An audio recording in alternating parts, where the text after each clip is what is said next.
दर्शकवृन्द, यही ठाउँ हो जहाँ 62 जना भन्दा बढी व्यक्तिहरूले खुसीमय जीवन बिताउन पाएको छ। तर दुःखको कुरा यही ठाउँ हो जहाँ 3 जना बालकहरूले आधा रातमा अकालमै यस संसार छोड्न बाध्य भयो। दर्शकवृन्द, सुतिरहेको बेलामा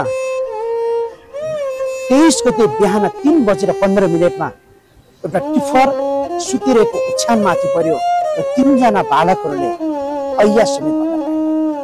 जुन दृश्य तपाईलाई म जस्ताको तस्तै देखाउँदैछु, तपाईले यहाँ भिडहरू देख्न सक्नुहुन्छ।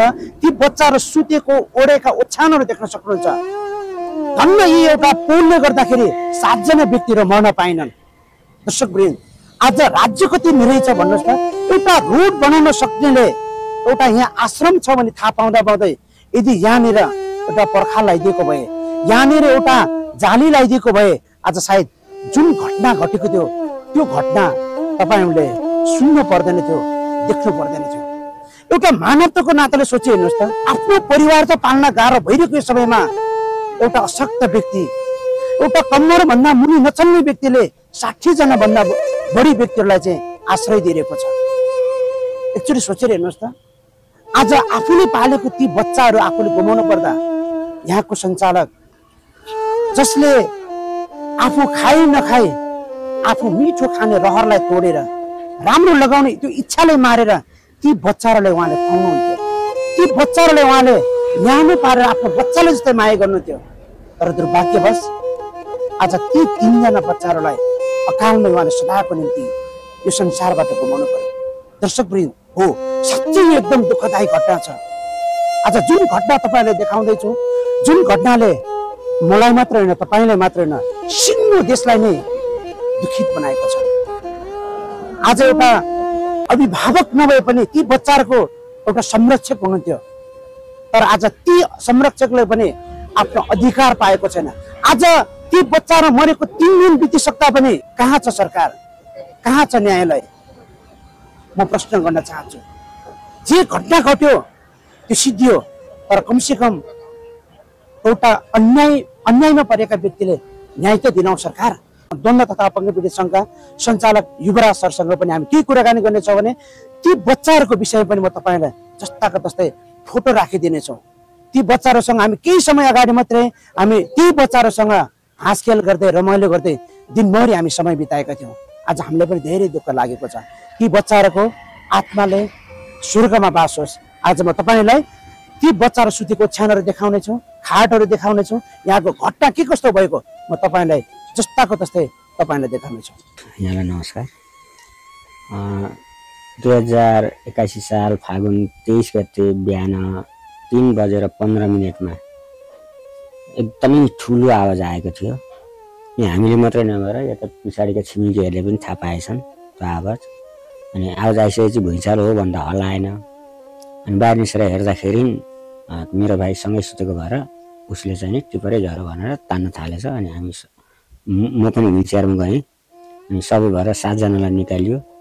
3 जना चाहिँ जसरी सुतेको थियो त्यसरी नै टिपरले खिच्दियो।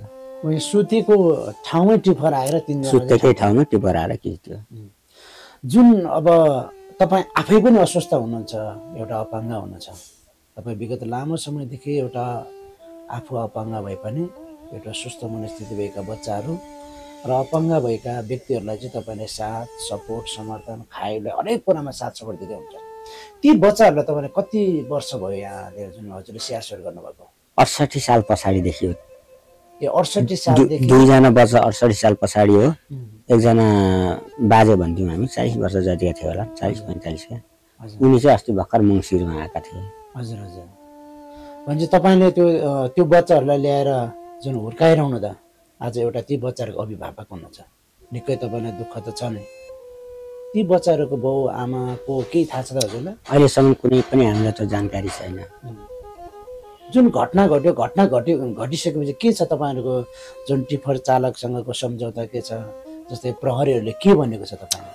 अहिलेसम्म चाहिँ हामी टिपर चालक त हामीले देखेनौँ। प्रहरी प्रभाग साँखुबाट त्यहाँ इन्सपेक्टरको नेतृत्वमा आएको प्रहरीको विश्वासमा हामीले अरू कसैलाई पनि अस्तिको दिनसम्म चाहिँ खोज्ने प्रयास गरेनौँ। किनकि उहाँहरूले नै जे गर्नुपर्छ कानुनी प्रक्रिया गर्नुहुन्छ भनेर हामी चोखो लाग्यौँ।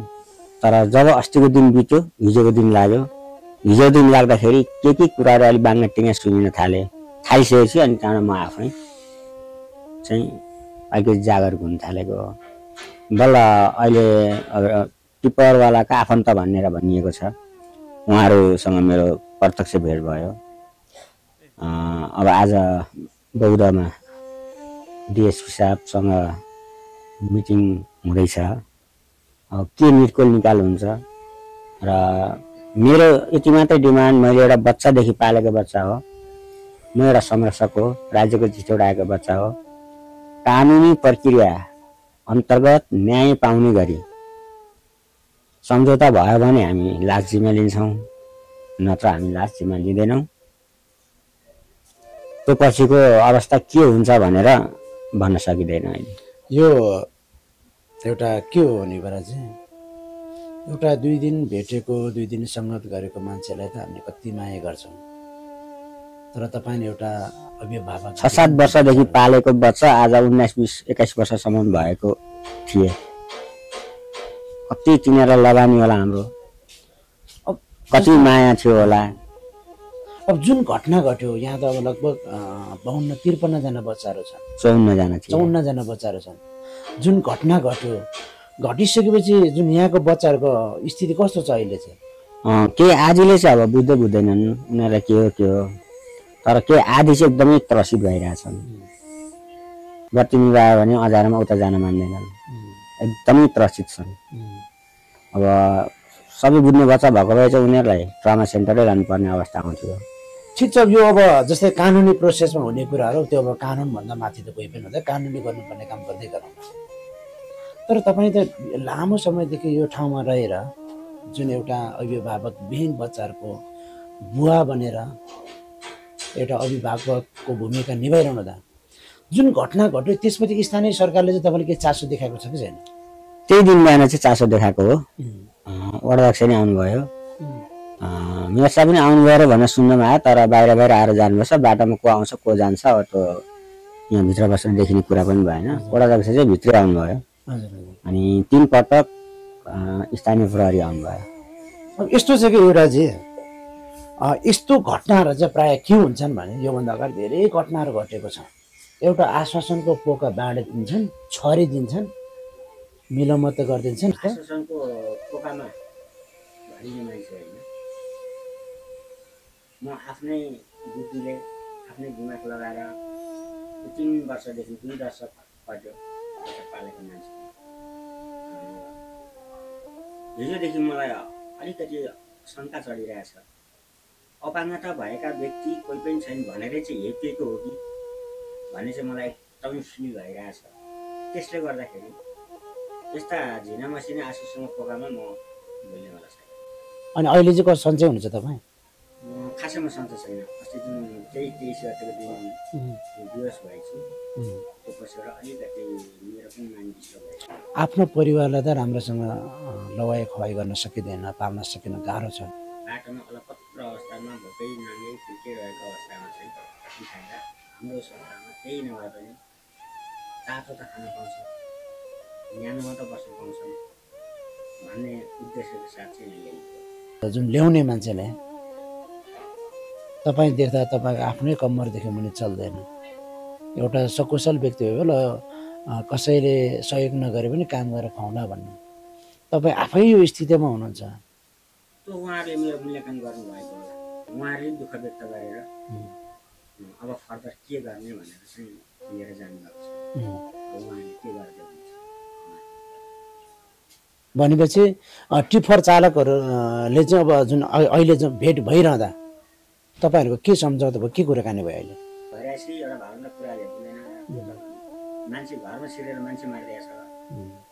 कानुनी प्रक्रिया अनुसार गएर यदि हाम्रो कुरा मिल्यो भने मात्र हामी लास दिन्छौँ, नत्र लिँदैन। रोड छेउमै हाम्रो आश्रम जुन एउटा रोडसँगै टाँसिएको छ होइन, आज जे हुनु घटना घटिसक्यो। अब त्यसको कमजोरी, अब जस्तै म आफैले पनि त्यहाँ बार लाउनु पाएको बच्चाहरू मर्दैन भन्ने लाग्छ कि होइन? सरकार पक्षले चाहिँ अब यहाँ आश्रम छ भनेर थाहा पाइ भए अब विशेष गरेर पहिला हाम्रो पनि दिमाग चाहिँ खासै थिएन। अब अहिले घटना घट्यो हजुर त्यहाँ 12 भइसकेको भए सायद चाहिँ त्यो ठुलो घटना हुँदैन। जे होस् जे हुनु भइसक्यो जे होस् त्यो हुनुभएको भए अझ हुँदैन थियो भन्नेको चाहिँ हुन्छ। पनि हो। अर्को कुरा हामीले विगत 2 वर्षदेखि चाहिँ पाइप पर्ने ठाउँमा भनेर जग्गा मागिरहेको छौँ। यदि त्यति बेला हामीलाई सम्बन्धित निकाले जग्गा दिएको भए सायद आज 3 जना बच्चा त्यही भवनमा आउनु पाउँथ्यो। के हुँदैछ अहिले जग्गाको विषयमा चाहिँ? अहिले त एकदम स्टक छ। सायद यहाँले त्यो बेला भन्नुभयो जस्तै यदि नेपाल सरकारले हाम्रो दुर्न तथा अपाङ्ग पीडित सङ्घलाई जग्गाको व्यवस्था भइदिएको भए आज जे घटना घट्यो त्यो हुँदैन थियो। अब ठ्याक्कै भनिदिनुहोस् न त्यसको दोषी को? त्यही त एउटा दुःख लाग्दो कुरा यही हो कि युवराजी। अब एउटा राज्यले गर्नुपर्ने काम एउटा अशक्त व्यक्तिले गर्दैछ त्यसमा तपाईँलाई जस्तो छैन नि त। ती बच्चाहरू टिचिङ हस्पिटल पोस्टमार्टमको लागि राखेको छ। ती बच्चाहरूको लासहरूको विषयमा के कुराहरू हुँदैछ होला? कुरा गर्दै गरौँला लास जिम्मा लिनु भन्ने कुरा आएको थियो। हामीले कुरा गर्दै गरौँ होइन, पहिला चाहिँ कुरा गर्ने वातावरण बनाउनुहोस् अनि लास जिम्मा लिन्छ। यहाँ त कालगतिले जान पाएन नि। हजुर हजुर त अकालमा गए मार्दै त्यो त हत्या हो। भने कस्तो कारबाही होस् भन्न चाहनुहुन्छ तपाईँ? सकेसम्म कानुनले के कति भन्छ, कानुनले के कति दिन्छ, कानुनले दे भित्रसम्म रहेर कारबाही चाहिँ हदै भन्नु। जस्तै अब बच्चाहरू सुतिरह्यो, टिफर आयो, थिच्यो, बच्चाहरूको डेथ भयो, त्यो ड्राइभरले के भएन? त्यो भएन भन्ने सुनेको छ। ड्राइभर कोअर्डिनेट छ अरे भन्ने सुनेको छ। प्रार्थना माग्दा हजुर हजुर मैले भने नि कानुनभित्र रहेर कानुनले दिएको अधिकारभित्र रहेर न्याय पाउने हो।